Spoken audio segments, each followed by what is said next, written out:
ఆదిలాబాద్లో జరిగిందండి ఈ సంఘటన. ఒక అతనికి రైతు భరోసా డబ్బులు పడ్డాయట. అయితే అతనికి మనవలు ఉన్నారు. ఆ మనవలిద్దరూ సైకిల్ కొనమని అడిగారట. ఇద్దరికీ 2 సైకిల్ కొనిచ్చాడు. వాళ్ళు రోజు స్కూల్‌కి సైకిల్స్ మీద వెళ్తున్నాడు.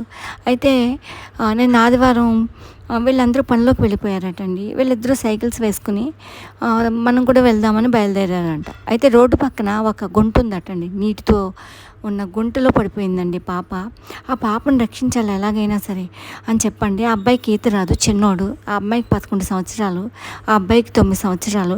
అయినా కూడా అక్కడ ఎవరూ లేరు. తనే రక్షించేయాలని దూకేశాడట. చనిపోయాడండి.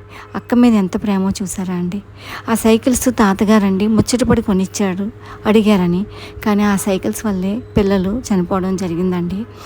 ఆ ప్రేమ చూడండి. ఈత రాదని తెలుసు, అయినా కూడా ఆ బాబండి తను కూడా ఏదో రకంగా రక్షించేయాలని చెప్పి దూకి అయితే చనిపోవడం జరిగిందండి. అక్క తమ్ముడు ప్రేమ ఎంత గొప్ప.